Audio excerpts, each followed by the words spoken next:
everyone, and welcome to Stan the Wine Man TV. I'm your host, Stan Rattan, and this is the Blue Collar Wine Show, where I help you spend your wine dollars wisely. And I think I'm going to get this last episode in before the end of Washington Wine Month.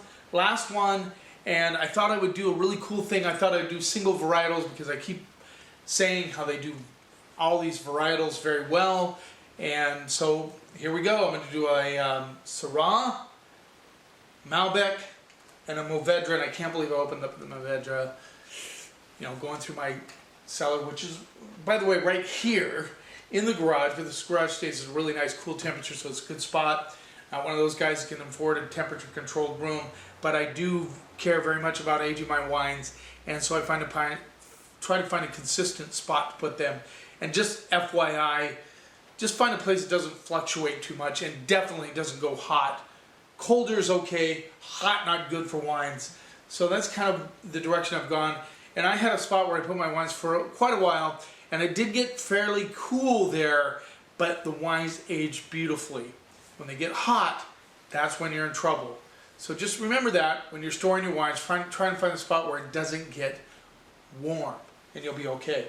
So you notice I got glasses here because I poured this a little bit earlier. I want to make sure they opened up. I didn't give them as much time as opened as normal.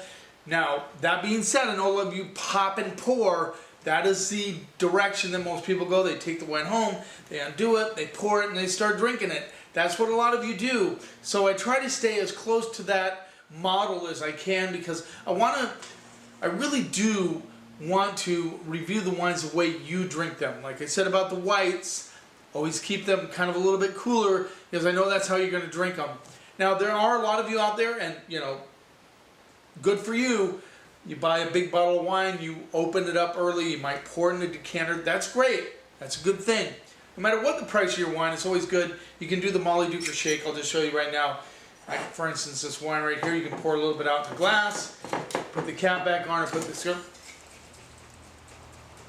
Shake it up a little bit. There you go.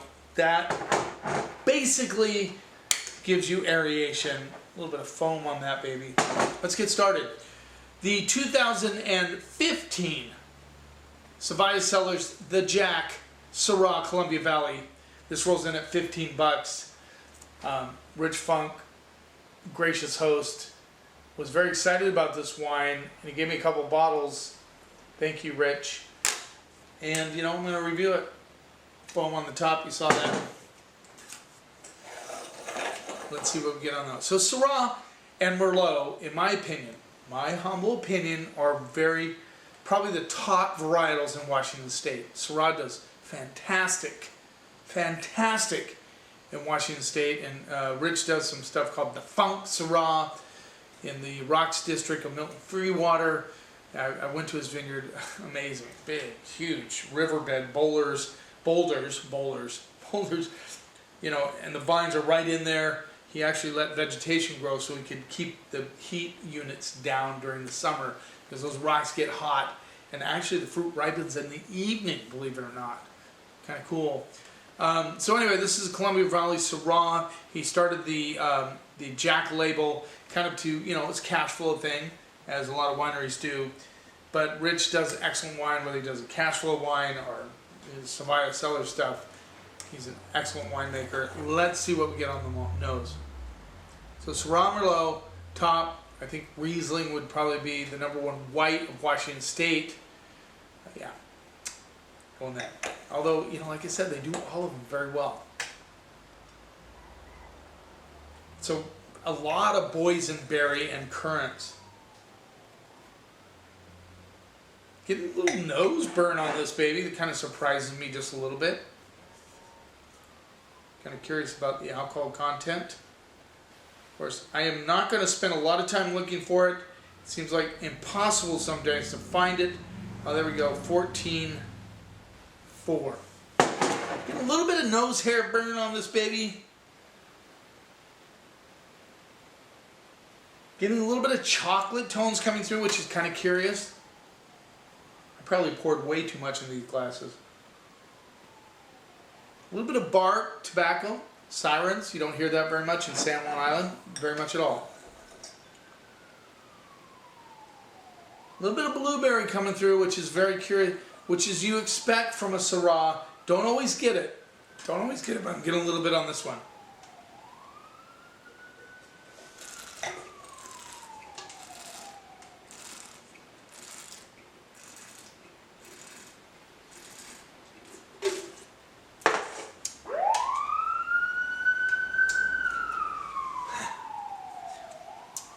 You know, in Freddie Harbert, I just have to tell you, I'll zoom in just a little bit.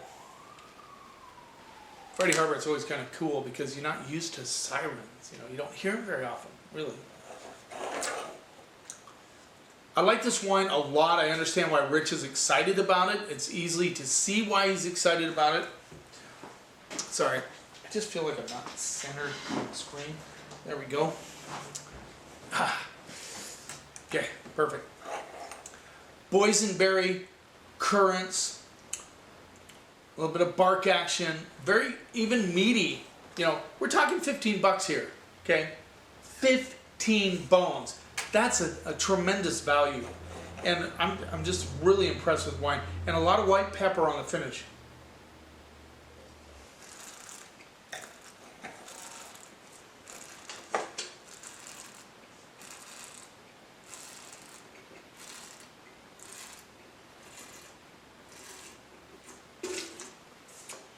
I get a meaty characteristic to this. This is a delicious Syrah with a lot of elements in it that you expect from Syrah. Currants, blueberries coming through, bacon fat, a little smokiness, meaty, delicious plums, boysenberry, all of that coming through on this bottle of wine. 15 bucks. I'm excited about it. I can't believe I'm done already. I'm going to stack that baby at the store because that is a tremendous wine. I hope he has some left. I know he's very excited about it. I can see why. The first time I popped it about 3 months ago, it was good. But man, just in 3 months. In 3 months, this baby has mushroomed and developed loads of personality. It's kind of like a little baby, you know. 3 months can make a huge difference in an infant. Makes a huge difference in this wine. I'm very impressed.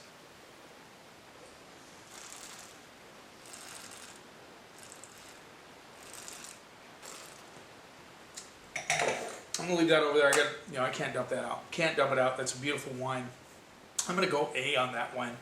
$15. That's an A wine for 15 bucks. If you can get your hands on the 15, so the Jack Syrah, do it. Do it. If you're a Syrah person, this is a beauty for 15 bucks. It's an A wine. Easily. Let's move on. Redonkulous for that price. Stupid for that price. Latah Creek, 2012.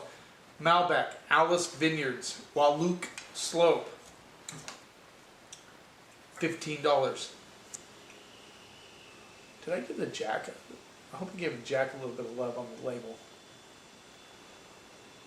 I think I did. Okay. All right. So this is one that Luke Bradford considered the bridesmaid of Washington wine. In other words, it's not the bride; it's a bridesmaid. Malbec does really well in Washington State. Probably, in my opinion, you got Syrah, you got Merlot, Syrah, Malbec. But that's dicey after Merlot and Syrah. I mean, a lot of those wines do really well, incredibly well. Let's see what we get on the nose. Latah Creek. Now we talked earlier. We did 2 episodes where we talked about fairly new wineries: 04, 2011, 2007. Those, you know, Latah Creek started in '99. No, not '99. 82. Excuse me, 82. Rich Funk has been around for a long time. These are more a little bit longer tenure in Washington State than the other ones that we, Sparkman and the other ones that we tasted in earlier episodes. So yeah, Bear Winery I think was one of them. The other one's Kevin White. Yes, Kevin White. That was it. Okay, let's see what we get on the nose. Now this is this is a family winery, and now the daughter, you know, is Natalie, is kind of following in her father's footsteps and taking over as winemaker. Kind of cool. I love family wineries. Let's see what we got on the nose. You know, like the Sera, this one has a little bit of a meaty element on the nose.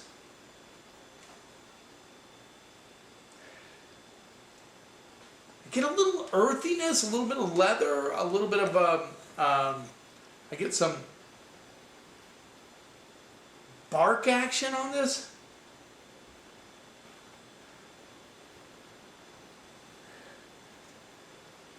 Definitely cherries. There's definitely cherries coming through.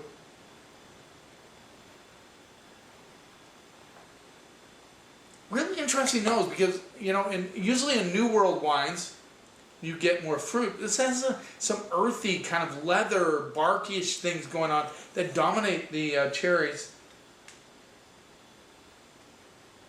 And kind of like blackberry coming through. A little bit of blackberry, a little bit of tar.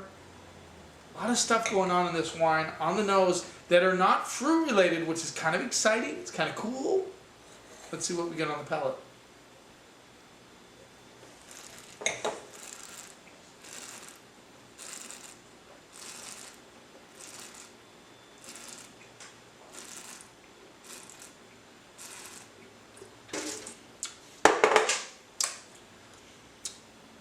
A little bit of a asparagus element coming through on the finish. Not a lot. I like this wine. Very smooth but structured. Nice line to hit when you get that kind of structured tannins, but smooth. Coffee bean, boysenberry, cherries. Love it. Good complexity. And what I'm excited about this wine is a lot of Malbec out of Washington State is kind of spendy. You're talking up in the $30 range. This is 15 bucks, so it's more affordable.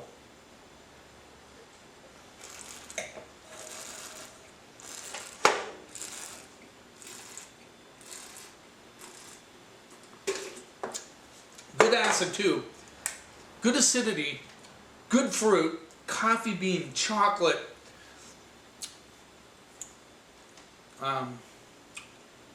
Yeah, cherries. Blackberries, boysenberry. I feel like I just popped a couple of boysenberry blackberries. A little bit of raspberry on the finish too, which I like.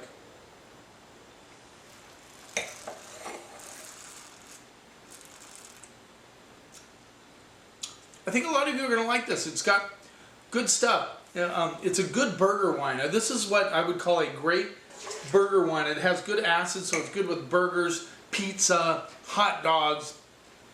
It'd be good with a steak for sure. I mean, on the barbecue. Even be good with chicken. That acid, it's not super. It has a lot of intensity, but it's nice and light on its feet, but intense at the same time. I don't know how else to describe it. Light on its feet, but shows power. Kind of like we always used to say, Arnold Schwarzenegger in a ballerina outfit. I mean, you got it all there. It's really good. And that coffee bean element, front to back, comes through, which I like a lot. Wow. I gave Savaille an A. I'm going to go A-, B plus, A- on this wine. $15 for a Malbec from Washington State that's this good. That's stupid. Can't say it any other way. Now, this is one I can't believe I opened, but, you know, I was looking through my... It's amazing what you find when you start digging through your cellar. This probably won't make it through the rest of the night. Mark Ryan Winery, Crazy Mary, Movedra, Red Mountain, 2012. I opened this because I wanted to show you guys. I have a Cinsault in there, but I promised the winemaker / owner that I wouldn't open it until next year, so I have to wait. $48.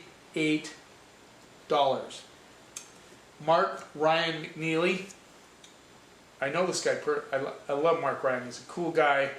He worked his butt off for his winery. I mean, he started, I think he was with Matthew Sellers. He started doing this stuff. He borrowed, begged, and stole. Probably not stole. Borrowed, begged, and, you know, did whatever he could to get this winery going. He worked the streets. Why did I... Oh, what am I doing? What am I doing? Right here. God. Old habits die hard, right? So I saw this wine and go, you know what? I just wanted to show how diverse and how well Washington does many different varietals on my last episode of Washington Wine Month in August. So let's do Movedra. Movedra in Spain is called Monastrell. Jancis Robinson said that's what it should be called, but France in the Rhone Valley has really worked with this wine, and Movedra is a big part of Chateauneuf du Pape and Côte de Rhône, and you know, it just adds a depth and quality. It's also called, not going to go there. God, I'm losing it. Anyway, very dense, dark wine. I mean, this stuff is amazingly dark. I don't even know. Maybe I'm going to zoom in just a little bit. Cot. No, that's Malbec. Sorry. Excuse me. It's Malbec. It's called Cot. But I mean, amazing color on this wine. And I just know from experience that Washington does great Movedra.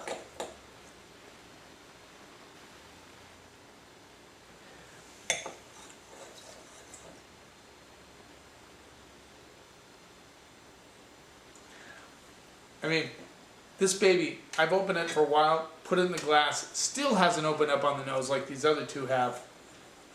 And we're not talking chump change, 48, 49 bucks, depending on where you get it.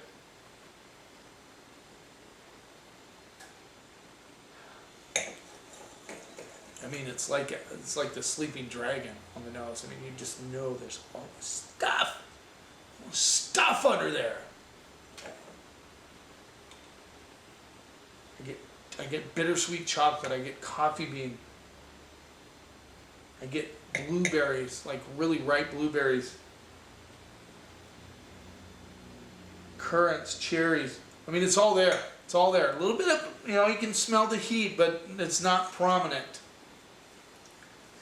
I can't really wait to try this. Now, you know, I bought this wine because I wanted to sell it. I've had it for a little bit of time. It's a 2012.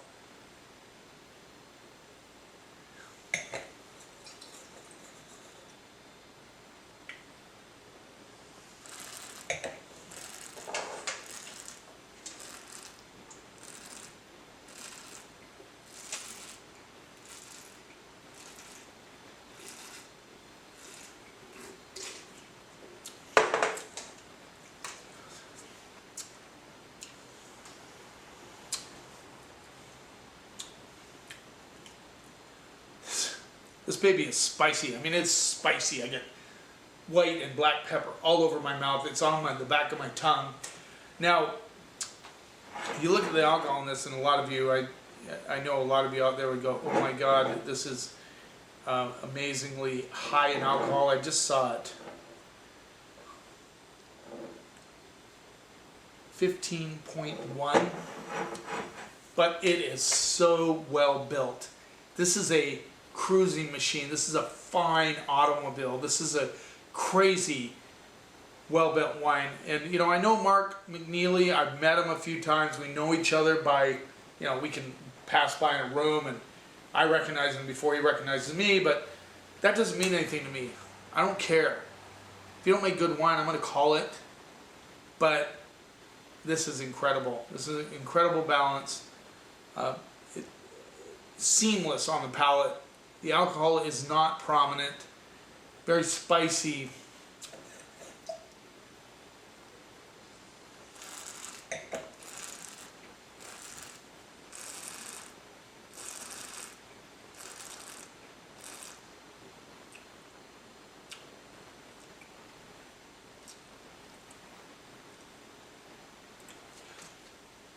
It just flows across the palate into the finish, and you think, well, is there anything? And then all of a sudden you get that white pepper, you get that coffee bean, you get that bark, you get those dark currants, you get that blueberry thing going on. You get all that stuff is there. A good acidity, good structured tannins, nice, fresh, but it never goes goopy on you. It's just beautiful, and it's got that earth that only can come from Red Mountain. I wish I could describe it to you. I always try to, it's kind of like that baked earth flavor that is so prominent in Red Mountain. Red Mountain is by far my favorite appellation in Washington State. Yes, I love Walla Walla, absolutely. I love especially the rocks of Milton Freewater, love that. I can hardly wait to try Trey Bush's Grenache from the Blues, and whatever he's doing over there. We went over and visited, crazy place. You know, I love those wines, but Red Mountain to me, and I know Mark McNeely feels the same way because he seeks out Red Mountain fruit. In fact, I think most of his wines are Red Mountain fruit. Because it is a beautiful spot to grow grapes in Washington State. One of my favorite areas. You know, there's a lot of good spots in Yakima Valley too. I mean, the Columbia Gorge, great spots for different varietals. But I really love Red Mountain, especially for Sera, and in this case, Movedra. Great job. You know, the first time I ever gave an A+ was to Mark Ryan's Cabernet Sauvignon. I'm going to go A on this. I think it's a beautiful wine. I think it's worth all of $50. I think if you have patience, you want to put one away for a special occasion, save it for 3 or 4 years. This is drinking really beautiful now, but it will keep developing. I wish I had 2 bottles. I had to open it though. Had to do it for you guys. You keep watching, and I'll keep helping you spend your wine dollars. Yo, Washington Wines, awesome place to grow grapes and produce wine. See you next time.